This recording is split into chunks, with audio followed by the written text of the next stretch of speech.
what is spiritual healing? How is IFS spiritual? What does Swedenborg say about spirituality and healing, and how these systems overlap? And of course, you can answer it individually. You can also sort of give yourself crosstalk, ask each other questions and stuff.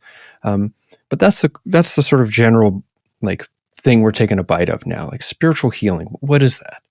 Yeah, I'd be happy to maybe just start us off on that. Like I mentioned, I've been very interested in what healing is, and for my own personal trauma healing journey. And in addition to having parts that are fascinated about how things work and how pieces fit together and things like that. And again, kind of historically, Jonathan mentioned Swedenborg published enormously, was very prolific in his publishing, and he was engaging with the Christian theology of his day. So a lot of what he writes about is sort of in Christian terms, but he didn't start a church, and he didn't sort of seek disciples or to teach or to, he was really just, most of his works were published anonymously. He felt this pull to put what he was learning, down on paper and share it with the world. He felt he was very sort of mission driven in that way. But so I just want to make the point that the people who engaged with Swedenborg after his lifetime took it and brought it into church contexts, wanted to sort of base their whole faith on Swedenborg's ideas. And so there's a history of Swedenborgian churches that have developed since Swedenborg's day. And having grown up in that myself, there's words that Swedenborg uses that are very sort of Christian. So it's like regeneration is one. And, or you can think of salvation, right, is a big one. And for myself, with a kind of contemplative lens on Swedenborg, I wasn't satisfied with kind of the Christian layering or understanding of those terms. And then for myself, I found I see what Swedenborg writing about, that those words are synonymous with healing. If I could just shake off all the Christian sort of religious salvation kind of sense of it, I see it as what Swedenborg says is we all have inherently a personal connection to the divine, a direct connection to the divine that we've been talking about.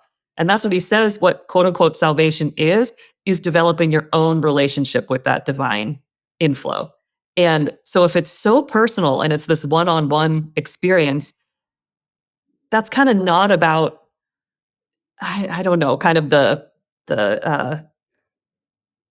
just ways that I feel like religion and faith has often been about converting people to think this way or do this or that or something. I feel like when you understand it through a healing lens, it's yes, if we all have a connection to divine love and wisdom directly inside of ourselves, learning where our own systems resist that inflow and reject it, that naturally is where suffering exists. And then when we can work with our parts to open up to that inflow, that just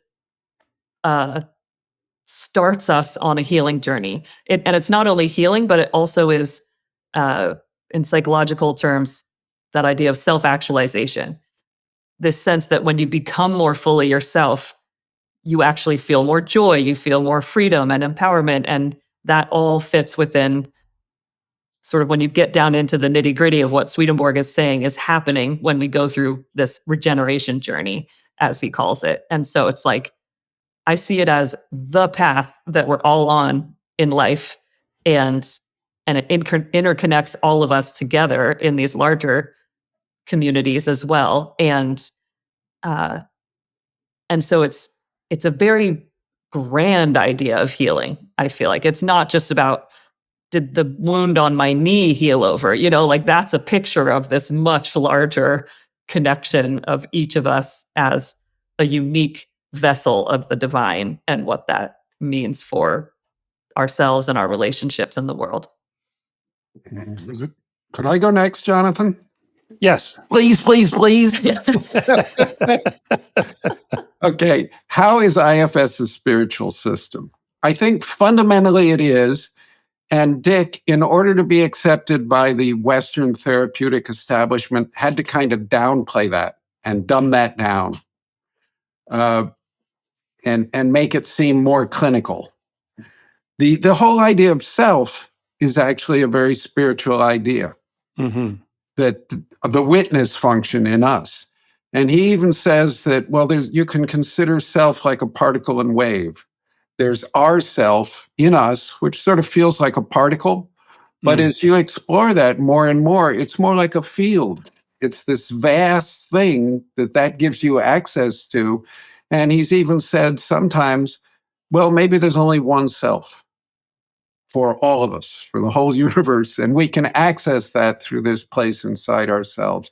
So that's a very Swedenborgian spiritual idea.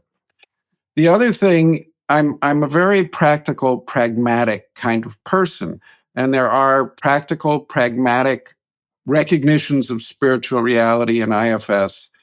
And Dick didn't used to want to talk about this stuff at all. He would only introduce it in level 3 trainings.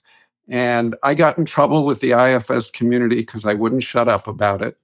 But IFS recognizes what they call guides and what they call unattached burdens. They used to call unattached burdens critters, which I like that name a lot better. and these things parallel what Swedenborg talks about as demons and angels.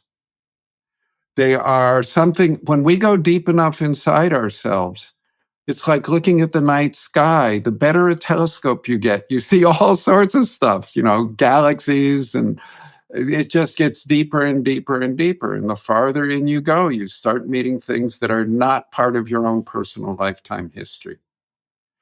And some of them are wonderful, inspiring. They offer guidance, wisdom, profound depths, all of that, which IFS would call guides. And then some of them can have very negative influences on us. And IFS calls these unattached burdens. Swedenborg would call them demons. And I also have a background in anthropology. In anthropology, we talked about spirit possession. Dick hates it when I talk about that. It's totally acceptable in anthropology, but you talk about that in psychology and you're in trouble. But those concepts, self as a particle and a field, and unattached burdens and guides, I think are the explicitly spiritual aspects of IFS that helped me connect it to Swedenborg's work. And Swedenborg's work has had a big sort of underground influence on modern psychotherapy. A lot of people have been influenced, but they won't admit it.